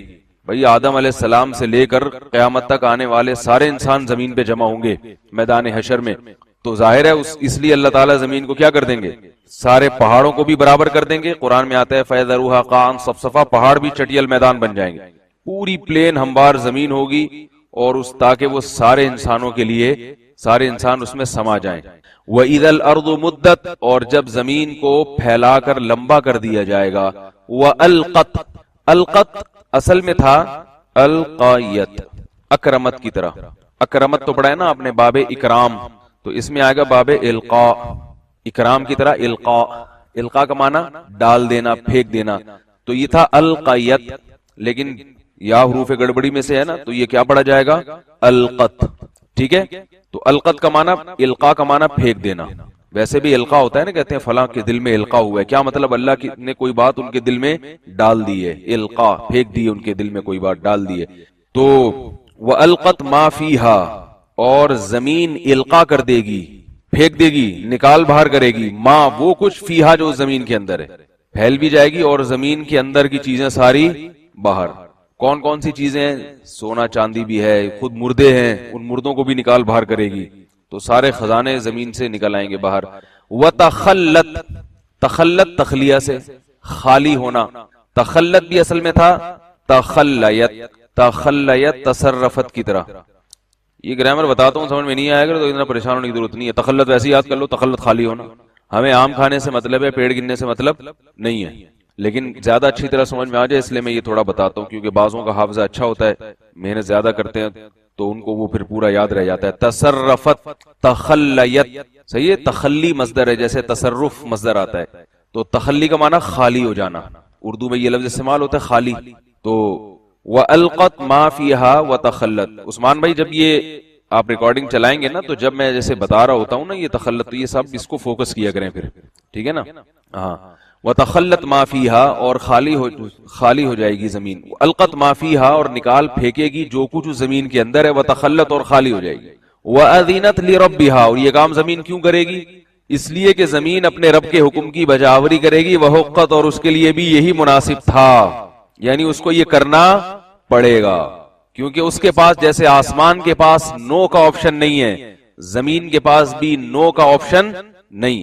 کیسی بلاغت ہے قرآن کی, بات کو قرآن سمجھاتا کیسے بہترین انداز سے کہ یہ بڑے بڑے کام ہوں گے. تم یہ سمجھ رہے ہو نا دنیا ہے پہاڑ اور یہ چرند پرند سب ایسے چلتا رہے گا, ایسا نہیں چلے گا نظام, یہ سب تباہ و برباد ہو جائے گا. اور جب ہوگا تو نہ آسمان انکار کر سکے گا اور نہ زمین انکار کر سکے گی. آگے اللہ فرماتے ہیں یا ایھا الانسان, اے انسان, انکا کادحن, کادحن ضاربن کی طرح ہے, راحمن کی طرح اسم فاعل. قدح کہتے ہیں عربی میں سخت محنت کرنا, قدح کسے کہتے ہیں محنت, قادح اسم فاعل ہے, ٹھیک ہے نا. ضاربن کی طرح, قادرن کی طرح, قادرن کی طرح, تو قادح کا معنی محنت کرنے والا. تو اللہ فرماتے ہیں کہ یا ایھا الانسان, اے انسان, انکا بے شک تو, قادحن محنت کر رہا ہے, الی ربک اپنے رب کی طرف. قدحن سخت محنت, قدحن یعنی دوبارہ اس کا تکرار جب ہوتا ہے تو اس میں تاکید مراد ہوتی ہے. کیا مطلب, اے انسان تو جتنی محنت کر رہا ہے نا, چاہے دنیا کے لیے ہو یا دین کے لیے ہو, کچھ نہ کچھ تو ہر آدمی کر رہا ہے. 100% فارغ تو دنیا میں کوئی بھی نہیں ہے, بلکہ اگر کوئی 100% فارغ ہے نا تو یہ فارغ ہونا بھی ایک کام ہے جو آسان نہیں ہے, دماغ اس سے خراب ہونے لگتا ہے. تو کوئی بھی کام تم کر رہے ہو تو تمہارے قدم کہاں کو جا رہے ہیں, اپنے رب کی طرف, یہ مطلب ہے. یا ایھا الانسان انکا کادح الی ربک, اے انسان تم سب محنتیں کر رہے ہو اور تمہاری سمت کدھر کو ہے, رب کی طرف, یعنی قبر کی طرف, برزخ کی طرف, موت کی طرف. تو محنت کرنے سے پہلے یہ تمہیں دیکھنا پڑے گا کہ تم جو محنت کر رہے ہو بالآخر یہ محنت ایک دفعہ انجام کو پہنچنے والی ہے. اور قدم تمہارے کہاں کو جا رہے ہیں؟ رب کی طرف جا رہے ہیں. تو یہ سوچ سمجھ کے محنت کیا کرو. یا ایھا الانسان، اے انسان، انک کادح الی ربک، تم سب محنت کرنے والے ہو اپنے رب کی طرف. قدحن، خوب محنت میں لگے ہوئے ہو. فملاقی، فا کا مطلب پھر، ملاقی یہ سمجھیں ذرا. ملاقات کا لفظ تو سنا ہے نا، تو ملاقات کا اس میں فاعل آتا ہے ملاقن. ملاقی، ملاقی کا معنی ملاقات کرنے والا. ملاقی کا معنی جیسے مزاربت، اس کا اس میں فاعل کیا آتا ہے؟ مزارب، مزاربت کرنے والا. ٹھیک ہے نا. اور تو اسی طرح ملاقات کا اس میں فاعل کیا آئے گا؟ ملاقی، ملاقات کرنے والا. ملاقی ہی ضمیر کا مطلب اللہ، ملاقی ہی اس سے ملاقات کرنے والے. ٹھیک ہے. تو اب کیا مطلب ہوا آیت کا؟ یا ایھا الانسان انک کادح الی ربک، تم اپنے رب کی طرف محنت کر رہے ہو. قدحن، خوب محنت کر رہے ہو. فملاقیہ، پس اس سے ملاقات کرنے والے ہو. تمہاری یعنی جتنی محنتیں دنیا میں ہیں، تو محنت تو دنیا کے لیے ہے، مگر یہ سمت کدھر کو ہے تمہاری؟ رب کی طرف. اور ان قریب اس سے تمہاری ملاقات ہو جائے گی، تم اس سے ملاقات کرنے والے ہو. تو پھر اس کا نتیجہ کیا نکلے گا؟ جب ملاقات ہوگی تو تم نے جو محنت کی ہوگی اس کو پرکھا جائے گا کس قسم کی محنت کی ہے تم نے. فَأَمَّا مَنْ أُوتِيَ كِتَابَهُ بِيَمِينِهِ، پس وہ شخص جس کو دے دیا گیا، یہ آیت کئی دفعہ آ چکی ہے، اس کے ترجمے کی ضرورت نہیں ہے. جس کو عطا کر دیا گیا کتابہ، اس کا اعمال نامہ، بیمینہ، اس کے دائیں ہاتھ میں. اس کا مطلب کیا ہے؟ اس نے اچھی محنت کی ہے، اس کے اعمال اچھے ہیں. فسوف، تو عن قریب، یحاسب، محاسبے سے نکلا ہے نا کہ احتساب ہوگا. کہتے ہیں نا اپوزیشن کا احتساب ہوگا، یہ لفظ بہت استعمال ہوتا ہے. محاسبہ ہوگا اس کا، دیکھا جائے گا بھئی کس نے کتنا کمایا، کہاں خرچ کیا. تو اللہ فرماتے ہیں فسوف یحاسب، تو ان قریب اس سے حساب و کتاب لیا جائے گا. حساباً یسیرا، حساب ہوگا مگر یسیر، آسان. یہ لفظ بھی آ چکا ہے یسیر پہلے. حساب و کتاب بہت آسان ہوگا جس کا اعمال نامہ اس کے دائیں ہاتھ میں دیا جائے گا. وَيَنْقَلِبُ، يَنْقَلِبُ انقلاب مصدر ہے، جیسے انصراف. انصراف مصدر ابھی گزر چکا ہے نا، انشقاق. تو اس کا مطلب ہوتا ہے انقلاب کا معنی قلب سے، قلب. قلب کا لفظ یاد رکھیں. قلب، قلب کسے کہتے ہیں؟ دل کو کہتے ہیں نا. قلب کے عارضے میں مبتلا ہو گئے ہیں، جو گاڑی اردو میں لوگ کہتے ہیں نا، عام زبان میں کہتے ہیں وہ ہارٹ اٹیک ہوا ہے، دل کا دورہ پڑا ہے. اور ذرا فصیح اردو میں کیا کہتے ہیں؟ ہمارے حضرت قلب کے عارضے میں مبتلا ہو گئے. تو ویسے ہو نہ ہو یہ سن کے آدمی قلب کے عارضے میں مبتلا ہو جاتا ہے کہ پتہ نہیں کیا کہہ رہے ہیں، اتنی گاڑی اردو استعمال کر رہے ہیں. تو قلب کا لفظ دل کے لیے. اور قلب کو دل کیوں کہا جاتا ہے؟ اس لیے کہ دل کبھی ایک جگہ ٹکتا نہیں ہے. جب ہی ٹکے گا جب قلب کے عارضے میں مبتلا ہوں گے، ورنہ ہمیشہ دل حرکت میں رہتا ہے، الٹتا پلٹتا رہتا ہے، گھومتا رہتا ہے، کبھی یوں کبھی یوں. اس لیے دل کو دل کہتے ہیں، یعنی دل کو عربی میں قلب اس لیے کہتے ہیں. قلب کا مطلب ہوتا ہے عربی میں الٹنا کسی چیز کو. کہتے ہیں نا قلب موضوع. جب کوئی آدمی اپنے موضوع سے ہٹتا ہے تو اس کو کہا جاتا ہے بھئی قلب موضوع ہے. یہ تو جو موضوع تھا آپ اس سے الٹ گئے ہیں، کسی اور طرف چلے گئے ہیں. تو قلب کا معنی ہوتا ہے الٹنا کسی چیز کو. اور انقلاب کا معنی الٹنا، یعنی قلب کا معنی کوئی دوسرا الٹے گا تو اس کو قلب کہتے ہیں. اور انقلاب کا معنی سارا نظام ہی الٹ گیا، تبھی کہتے ہیں نا انقلاب آئے گا، انقلاب آئے گا. تو یہ اسی انقلاب، یہ وہی لفظ قرآن میں استعمال ہو رہا ہے. انقلاب کا مطلب سارا نظام الٹ جائے گا. تو اب اس سے آپ کو یہ قلب کا معنی انشاءاللہ یاد رہے گا. اور ینقلبو یضربو کی طرح ہے، یاد رہے گا یہ لفظ. تو اللہ فرماتے ہیں وینقلبو، اور وہ پھر جائے گا، لوٹ کے آئے گا، الی اہلہ، اپنے اہل کی طرف، مسرورا، مسرور ہو کے، خوش ہو کے. مسرور کسے کہتے ہیں؟ سرور سے نکلا ہے، یعنی جس کا اعمال نامہ اس کے دائیں ہاتھ میں دیا گیا، اس سے حساب و کتاب بھی آسان ہوگا. اور حساب و کتاب کے بعد ینقلبو فوراً کہاں پلٹے گا؟ پلٹ کر ابھی جنت میں نہیں جائے گا، پہلے اپنے گھر والوں، اہل و عیال، دوستوں کی طرف جائے گا، ان کو خوشخبری دینے کے لیے. وینقلبو الی اہلہ مسرورا، اور لوٹے گا اپنے اہل و عیال کی طرف خوش و خرم. تھوڑی دیر پہلے اس کی حالت یہ تھی کہ یوم یفر المرء من ابیہ و امہ و ابیہ، یوم یفر المرء من اخیہ و امہ و ابیہ. بھائی سے بھاگ رہا تھا، باپ سے بھی دور بھاگ رہا تھا، بیوی سے بھی دور بھاگ رہا تھا، کہیں ایسا نہ ہو کہ مجھ سے نیکی مانگنے کے لیے آ جائے. اور اب جب تسلی ہو گئی کہ بھئی اعمال نامہ دائیں ہاتھ میں ہے، تو سب سے پہلے اسی ابا کی طرف بھاگے گا، اسی اماں کی طرف بھاگے گا، اسی بھائی کی طرف، ان کو خوشخبری سنانے کے لیے. یہ انسان کی فطرت ہے کہ جب انسان کو کوئی خوشی ہوتی ہے تو سب سے پہلے اپنے ریلیٹیوز جو ہے نا ان کو اطلاع دیتا ہے. اسی سے پتہ چل جاتا ہے اس کو کس سے محبت زیادہ ہے. جس کو سب سے پہلے بتائے گا نا، اس کا مطلب ہے اس کو سب سے زیادہ اس سے محبت ہے. اس سے یہ کچھ پیمانے ہوتے ہیں، اسکیل ہوتے ہیں جس سے محبت کا پتہ چلتا ہے. اسی باتیں آپ ہم سے سیکھ لیں. ورنہ آج کل یہ پہچاننا کہ یہ آدمی ہر ایک سے یہی کہتا رہتا ہے مجھے سب سے زیادہ محبت آپ سے ہے. آج کل لوگ جو ہے نا سب کو یہی ٹوپی کراتے رہتے ہیں کہ ہمیں سب سے زیادہ محبت آپ سے ہے. تو یہ کچھ پیمانے ہوتے ہیں جن سے پتہ چل جاتا ہے کہ اس کو کس سے محبت زیادہ ہے. تو خوشی کی اطلاع بھی انسان جس کو سب سے پہلے دیتا ہے تو یہ اس کی علامت ہوتی ہے کہ محبت اس سے زیادہ. البتہ بعض دفعہ ایسے ہوتا ہے کہ کسی کو سب سے پہلے دینا چاہتا تو ہے مگر دے سکتا نہیں ہے, اس لیے بھی جو سامنے آ گیا اس کو اطلاع دے دی, تو پھر وہ یہ نہ سمجھے کہ مجھ سے محبت بہت زیادہ ہے, تو وہ اس لیے آپ کو اطلاع دے دی کہ آپ نظر پہلے آ گئے تھے, اور جس کو دینی تھی اس سے قول مل نہیں رہی تھی. تو تھوڑا سا یہ بھی آپ ایک رکھیں ذہن میں, اس طرح بھی ہوتا ہے. وَأَمَّا مَنْ أُوتِيَ كِتَابَهُ بِيَمِينِهِ وَرَاءَ ظَهْرِهِ, اور بہرحال وہ شخص جس کو اس کی کتاب دی گئی وراء ظہرہ, ورا کہتے ہیں پیچھے, ظہر کہتے ہیں پیٹھ, یہ لفظ بھی آ چکا ہے. ظہرہ اس کے پیٹھ کے پیچھے سے. اعمال نامہ بائیں ہاتھ میں جو دیا جائے گا تو حدیث میں آتا ہے, بلکہ قرآن میں بھی ہے کہ پیٹھ کے پیچھے سے, کیونکہ وہ انسان کو اتنی نفرت ہوگی اس اعمال نامے سے. جب اسے پتا ہے نا اعمال نامہ دیا جا رہا ہے, فرشتہ کہہ رہا ہے بائیں ہاتھ لے کر آؤ, تو وہ سمجھ جائے گا کہ میری تباہی اور بربادی کا فیصلہ ہو گیا. اللہ تعالی ہم سب کو اس دن کے عذاب اور بربادی سے بچائیں. تو وہ سمجھ جائے گا میری بربادی کا فیصلہ ہے, تو اتنی نفرت سے لے گا کہ اپنا منہ موڑ لے گا, پیچھے کی طرف کر لے گا, اور اس طرح سے وصول کرے گا کہ میری نظر بھی اعمال نامے پہ نہ پڑے. تو یہ ہے پیٹھ کے پیچھے سے اعمال نامہ لینا. جب انسان کو کوئی مصیبت آتی ہے تو وہ چاہتا ہے پشت کی طرف سے آئے, وہ اس کو فیس نہیں کرنا چاہتا اس مصیبت کو. اللہ فرماتے ہیں اور وہ شخص جس کو اس کا اعمال نامہ اس کے پشت کے پیچھے سے دیا گیا, فسوف يدعو ثبورا, تو وہ ان قریب پکارے گا ثبور. ثبور کہتے ہیں ہلاکت کو. ثبور کسے کہتے ہیں؟ یہ بھی نیا لفظ ہے جو اب تک نہیں آیا. ثبور ہلاکت, موت کو بھی کہتے ہیں. تو وہ پکارے گا ہلاکت کو, یعنی وہ چاہے گا کہ مجھے ہلاک کر دیا جائے, مجھ پر موت واقع ہو جائے. دیکھو دنیا میں جب کوئی غموں سے پریشان ہوتا ہے تو وہ خودکشی کے خیالات آتے ہیں, کیونکہ اس کا یہ خیال ہوتا ہے کہ خودکشی کرنے سے یہ غم ختم ہو جائے گا. تو آخرت میں بھی اس کا یہ خیال آئے گا کہ مجھے کسی طرح مار دیا جائے, موت واقع ہو جائے, مگر اس کو موت نہیں آئے گی.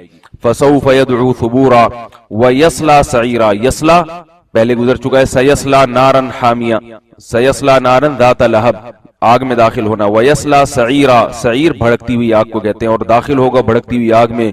انہو کان فی اہلہ مسرورا, انہو بے شک یہ آدمی کان فی اہلہ تھا اپنے اہل و عیال میں مسرورا, بڑا خوش و خرم, بڑا خوش و خرم زندگی گزار کر آئے. فلمیں ڈرامے سینما گھروں میں فیملیوں کے ساتھ جا رہے ہیں, انجوائے کر رہے ہیں لائف کو, نائٹ کلبوں میں جا رہے ہیں, پیزا کھانے جا رہے ہیں, یہ جا رہے ہیں وہ جا رہے ہیں, وائف کو پردہ نہیں کرا رہے بھائی, تاکہ ہماری لائف جو ہے نا بھرپور طریقے سے انجوائے کریں. ہم کیا پردہ وردہ پرانے زمانے کی باتیں.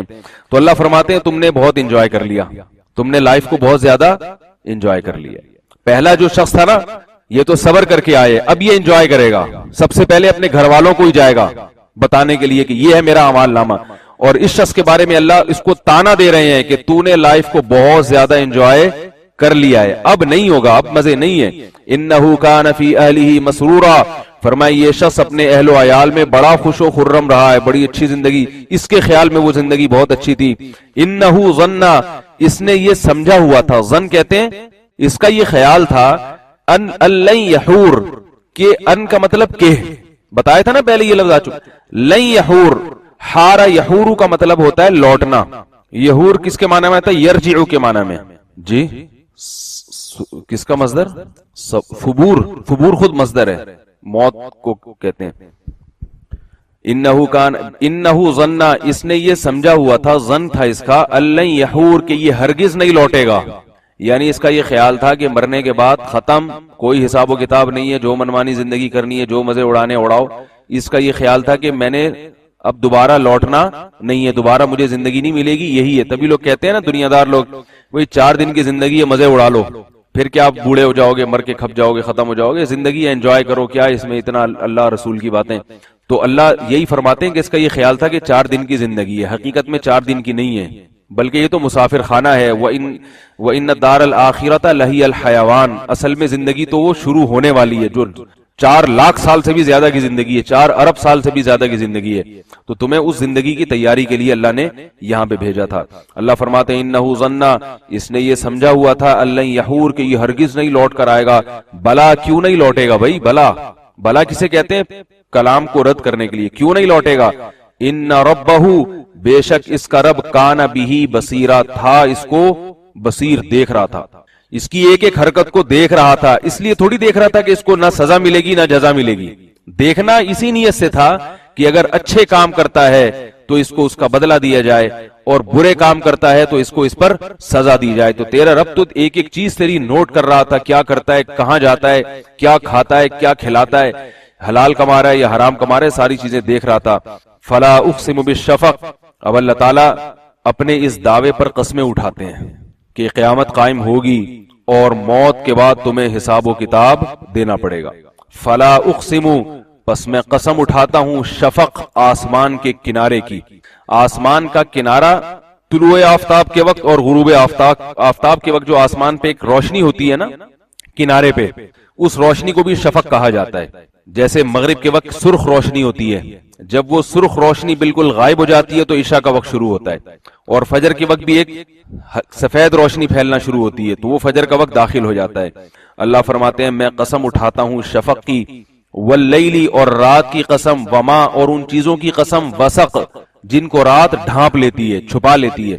رات جانوروں کو, انسانوں کو, سب کو ڈھانپ لیتی ہے. کیا مطلب؟ سب اپنے اپنے گھروں میں اور جانور اپنے بلوں میں اور پرندے اپنے گھونسلوں میں چلے جاتے ہیں.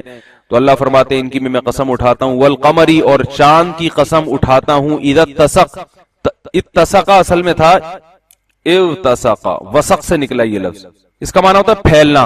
اغتسق کو پڑھتے کیا ہے؟ اتسق, ٹھیک ہے, اکتسبہ کی طرح ہے. کس کی طرح یہ؟ اکتسبہ. تو والقمری, اور چاند کی قسم, اتسق, جب وہ پھیل جائے. یہ تین قسمیں اٹھا کے اللہ نے کیا فرمایا؟ چاند جب پھیلتا ہے 14ویں کا بن جاتا ہے, یعنی اس کی روشنی جب بھرپور ہوتی ہے تو 14ویں کے چاند کی قسم. لترکبن, تم ضرور بھی ضرور سوار ہوگے. یہ اصل میں تھا ترکبو, تضریبو کی طرح. اس کا معنی ہوتا ہے سوار ہونا. راکب کسے کہتے ہیں؟ سوار کو. لترکبن, لام تاکید کے لیے, اور نون لگا دیا نا آخر میں, یہ بھی تاکید کے لیے. جیسے آتا ہے نا ثم لتسألن, الہاکم التکاثر میں ہم نے پڑھا ہے نا ثم لتسألن یومئذ عن النعیم, پھر تم سے ضرور بھی ضرور سوال کیا جائے گا. تو یہ نون جب آخر میں لگتا ہے اس کا معنی ہوتا ہے ضرور بھی ضرور. اللہ فرماتے ہیں لترکبن, تم ضرور بھی ضرور سوار ہوگے. طبقاً, ایک طبقے سے نکل کر, طبق حالت کو کہتے ہیں, ان طبقن, دوسرے طبقے. یعنی اس کا پورا بامحاورہ ترجمہ ہوگا تم کبھی ایک طبقے پر قائم نہیں رہو گے بلکہ ایک طبق سے دوسرے طبق میں منتقل ہوگے. سوار کا مطلب بھی ہوتا ہے نا, جیسے کبھی آدمی گاڑی میں سوار ہے, پھر آ گیا گھوڑے پر, آ گیا پھر رکشے میں, پھر جب آپ سفر کرتے ہیں تو ایک حالت میں نہیں رہتے. تو یہاں اس کا بامحاورہ ترجمہ ہوگا, آسان ترجمہ ہوگا کہ تم ضرور بھی ضرور ایک حالت سے دوسری حالت کی طرف منتقل ہوگے. تو اللہ نے یہ قسمیں اٹھائی ہیں. شفق کی قسم, شفق بتاتا ہے کہ اب زمین کی حالت تبدیل ہونے والی ہے, اندھیروں سے روشنیوں کی طرف آنے والے ہو. پھر شفق کا وقت بتاتا ہے کہ اب روشنیوں سے دوبارہ اندھیرے میں جانے والے ہو. اسی طرح رات بتاتی ہے کہ دن کی روشنی ختم ہو گئی, اور قمر بتاتا ہے کہ کبھی قمر میں کتنے تصرفات ہوتے ہیں, کبھی پھیل جاتا ہے, کبھی سمٹ کے چھوٹا ہو جاتا ہے. تو اللہ فرماتے ہیں کہ انسان کی حالت بھی ایک جیسی نہیں ہے. ابھی دنیا کے مزے ہیں, ہمیشہ نہیں ہوں گے, پھر موت ہے مگر اس پر بھی ہمیشہ قائم نہیں رہو گے, اس کے بعد پھر دوبارہ ایک نئی زندگی کا آغاز ہوگا. تو یہ ساری کائنات میں اللہ نے تصرفات رکھے یہ بتانے کے لیے کہ اللہ نے اس کائنات کو ایک حالت پہ پیدا نہیں کیا, اور اس سے اللہ یہ بتانا چاہتے ہیں کہ تم بھی ایک حالت پر نہیں ہو. لہذا یہ سمجھنا کہ مر کے بس ختم ہو گئے اور اب دوبارہ کوئی زندگی نہیں, یہ تمہاری سوچ غلط ہے. جو رب شفق سے روشنی نکال سکتا ہے وہ رب مردے کو دوبارہ زندہ کر کے اس میں جان ڈال سکتا ہے اور اس سے حساب و کتاب لے سکتا ہے. اور اس میں یہ بھی ہے کہ یہ حالت تمہاری جو منتقل ہوگی, بعض لوگوں کی اچھی سے اچھی ہوتی چلی جائے گی اور بعض لوگوں کی بری سے بری ہوتی چلی جائے گی. فما لہم لا یؤمنون, پس کیا ہے لہم ان کو, لا یؤمنون کہ یہ ایمان نہیں لاتے, اتنا کچھ سننے کے بعد بھی ہماری باتوں پہ یقین نہیں رکھتے. وَإِذَا قُرِئَ عَلَيْهِمُ الْقُرْآنُ, قُرِئَ فعل مجہول ہے, قرأ کا مطلب پڑھنا, قُرِئَ کا مطلب پڑھا جانا. اور جب ان پر قرآن پڑھا جاتا ہے, لا یسجدون, یہ سجدے میں نہیں گرتے. یعنی ان کے اندر تواضع کیوں پیدا نہیں ہوتی؟ قرآن سن کے ان کو تو ڈر جانا چاہیے. اس آیت پر سجدہ واجب ہے, سجدہ کر لیے گا.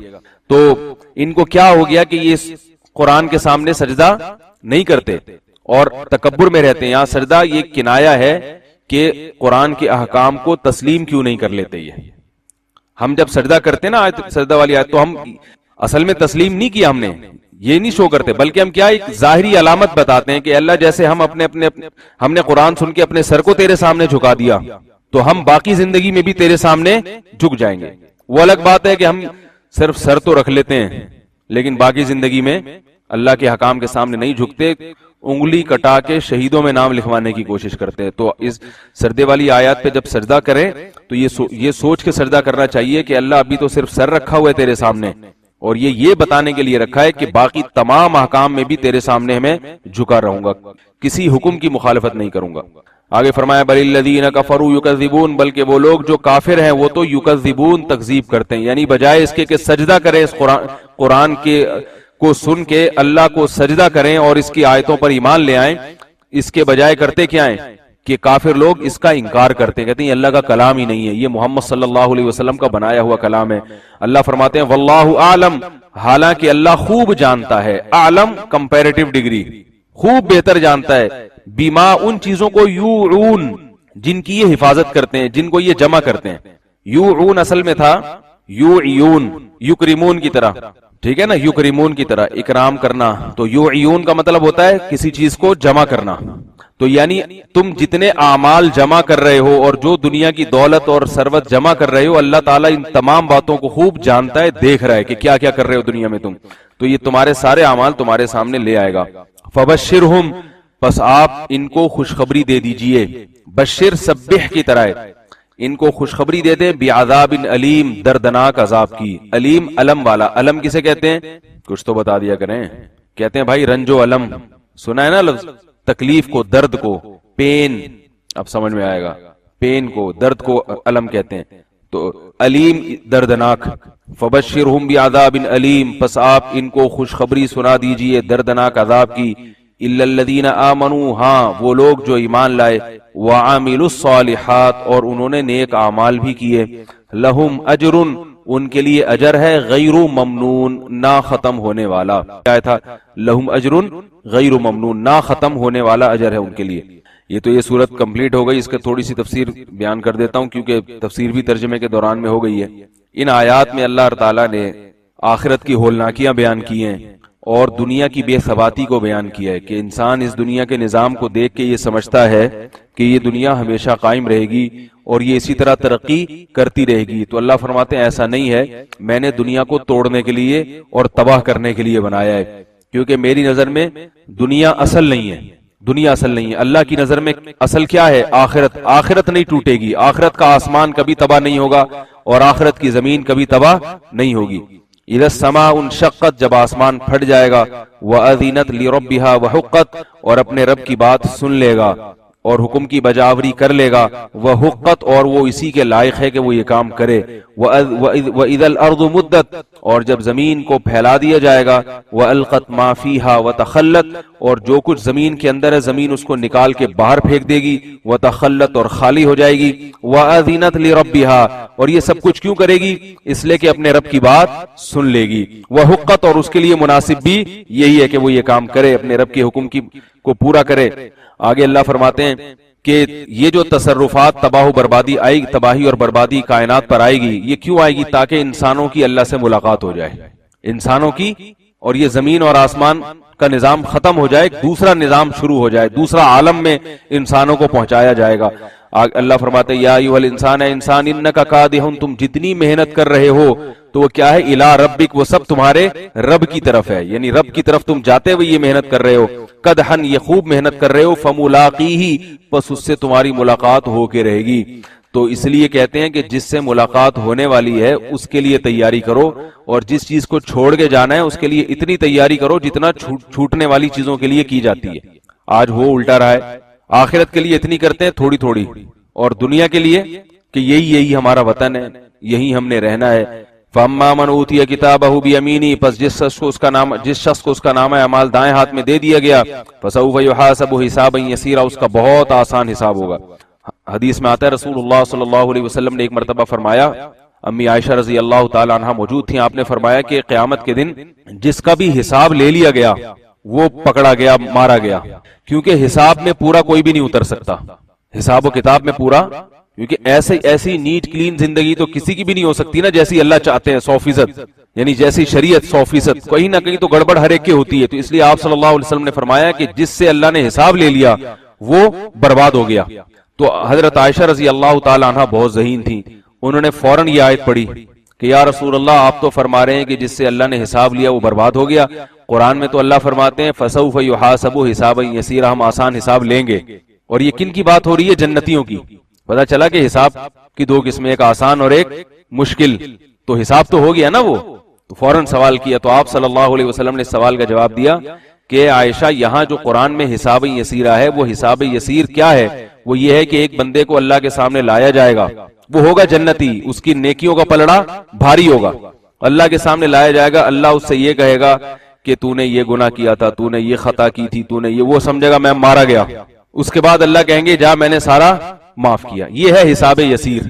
یعنی اس کو مجازن حساب کہا گیا، ورنہ حقیقت میں یہ حساب نہیں ہے. حساب کہتے ہیں کاؤنٹنگ اور چیک اینڈ بیلنس.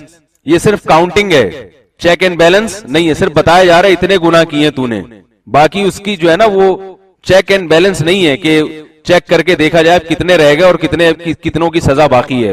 وہ بس اللہ نے معاف کر دی. اس کو کہتے ہیں عرض اعمال، یعنی انسان پر اس کے اعمال پیش کیے جائیں گے. تو اس پیش کرنے کو حساب و کتاب سے تعبیر کیا گیا ہے. پیش ہر ایک پر کیے جائیں گے تاکہ انسان کو اپنی اوقات کا پتہ چل جائے اور اللہ کی رحمت کا اندازہ ہو جائے کہ کتنا جنت میں داخلے میں میرا کردار ہے اور اللہ کی رحمت کا کتنا دخل ہے. تو ہر انسان کو پتہ چل جائے گا میرا کردار اتنا نہیں ہے جتنا اللہ کی رحمت کا دخل ہے اس میں. ہاں یہ ضرور ہے کہ اللہ کی رحمت کے دخل کے لیے بھی کچھ کرنا پڑتا ہے. ایسا نہ ہو کہ ہاتھ پہ ہاتھ رکھ کے بیٹھ جائیں کہ بھئی چلو سب کچھ کرتے رہو، اللہ تعالیٰ معاف کرنے پر آئے گا تو بس کہہ دے گا تو نے یہ بھی کیا تھا، یہ بھی کیا تھا، یہ بھی کیا تھا، چل جا جنت. ایسا نہیں ہوتا. بہت سے ایسے بھی ہوں گے جو جہنم میں جائیں گے. اس لیے بچنے کی کوشش کرنی چاہیے. اللہ فرماتے ہیں فَسَوْفَ يُحَاسَبُ حِسَابًا يَسِيرًا، اس سے بہت آسان حساب لیا جائے گا. اور آسان حساب کا مطلب یاد رہے گا عرض اعمال، بس پیش کیا جائے گا تو نے یہ کیا، میں یہ کیا، تو نے بس بتا رہا ہوں، سزا نہیں دے رہا، گھبرا نہیں، کیونکہ تیری نیکیاں زیادہ ہے، ان کا وزن زیادہ ہے، اس لیے معاف، بس بتا رہا ہوں یہ تو نے کیا ہے. تو یہ نہ سمجھے کہ جب میں یہ چھپ کے گناہ کر رہا تھا تو کوئی دیکھنے والا تو کوئی تھا ہی نہیں، تو یہ سب پتا ہے مجھے. وَيَنْقَلِبُ إِلَىٰ أَهْلِهِ مَسْرُورًا، اور یہ لوٹے گا اپنے گھر والوں کی طرف خوش و خرم. کیسا خوشی کا عالم ہوگا. آپ اندازہ لگاؤ آج کوئی بی کام میں، بی اے میں، ایم ایس سی میں، پی ایچ ڈی میں، میٹرک میں، 8ویں میں پاس ہوتا ہے، کتنی خوشی ہوتی ہے اس کو، صرف پاس ہوا ہے. اور اگر کوئی پوزیشن آ جائے کیا حالت ہوتی ہے. تو اس وقت کیا حالت ہوگی جب پتہ ہے کہ کامیابی پر ہمیشہ کی جنت اور ناکامی پر ہمیشہ کی جہنم. اس وقت کی کامیابی اور ناکامی کو سامنے رکھنا چاہیے. جب بھی دیکھیں نا کسی دنیا دار کو کوئی ایوارڈ ملتا ہے اور وہ خوشی سے پاگل ہوتا ہے تو فوراً سوچ لیا کریں یہ خوشی سے پاگل جو ہو رہا ہے نا، یہ پاگل پنے کی وجہ سے ہو رہا ہے، کیونکہ اس کو پتا نہیں ہے آخرت کیا ہے، آخرت کیا ہے اور اس کی خوشی. اور یہ عبرت حاصل کیا کریں کہ یہ دنیا کے چند ٹکوں پہ اتنا خوش ہو رہا ہے تو ہم آخرت کی کامیابی پر ابھی سے خوش کیوں نہیں ہوتے. اگر ہمیں اللہ نے آخرت کی کامیابی والے اعمال دیے تو ہمیں بھی تو خوش ہونا چاہیے نا، اور اس پر استقامت کا مظاہرہ کرنا چاہیے. ہم استقامت کا مظاہرہ نہیں کرتے، ہم جو دین پہ چلتے ہیں وہ بھی ڈھیلے ڈھیلے طریقے سے چلتے ہیں. تو اللہ تعالیٰ فرماتے ہیں وَأَمَّا مَنْ أُوتِيَ كِتَابَهُ وَرَاءَ ظَهْرِهِ، اور جس کو اس کا اعمال نامہ بائیں ہاتھ میں اس پیٹھ کے پیچھے سے دیا جائے گا، فَسَوْفَ يَدْعُو ثُبُورًا، وہ موت کو اور ہلاکت کو پکارے گا. سورہ فرقان میں اسی بات کو اللہ نے یوں بیان کیا کہ جب وہ موت کو پکارے گا تو اللہ کہیں گے لا تدعوا اليوم ثبورا واحدا وادعوا ثبورا كثيرا، آج ایک موت کو نہیں سینکڑوں ہزاروں موتوں کو پکارو. ایک موت سے کیا ہوگا؟ دنیا میں تو سمجھتے تھے نا ایک خودکشی سے معاملہ ختم، آج ہزاروں خودکشیاں کرو پھر بھی کچھ نہیں ہونے والا. اللہ اس دن کے عذاب اور تباہی سے ہم سب کو بچائے. وَيَصْلَىٰ سَعِيرًا، اور بھڑکتی ہوئی آگ میں داخل ہوگا. إِنَّهُ كَانَ فِي أَهْلِهِ مَسْرُورًا، یہ شخص اپنے اہل و عیال میں بہت خوش تھا. إِنَّهُ ظَنَّ، اس نے یہ سمجھ رکھا تھا أَلَّن يَحُورَ کہ یہ دوبارہ ہرگز نہیں لوٹے گا، لوٹ کے جائے گا نہیں. بلا کیوں نہیں لوٹے گا؟ إِنَّ رَبَّهُ كَانَ بِهِ بَصِيرًا، رب تو اس کو دیکھ رہا تھا. رب کا مطلب اللہ نے یہاں إِنَّ اللَّهَ نہیں کہا، إِنَّ رَبَّهُ. رب کا مطلب پروردگار، پالنے والا. جو پالتا ہے وہ پوری نگرانی کرتا ہے. ماں باپ اپنے بچوں کو پالتے ہیں تو نگرانی بھی کرتے ہیں نا، ایسا نہیں چھوڑ دیتے جو مرضی کرو. بھائی ہم روٹی تمہیں ہم کھلا رہے ہیں اور ہم نے تمہیں رکھا ہوا ہے، وراثت ہماری تمہاری طرف ٹرانسفر ہوگی، تو پھر ماں باپ نظر بھی رکھتے ہیں بچہ کہاں جا رہا ہے، کہاں اٹھ رہا بیٹھ رہا ہے. جتنی اللہ نے ان کو عقل دی ہے، جتنی صلاحیتیں دی ہیں اور جتنے وسائل دی، تو اللہ کے وسائل لامحدود، تو اس لیے اللہ کا نگرانی کا انتظام بھی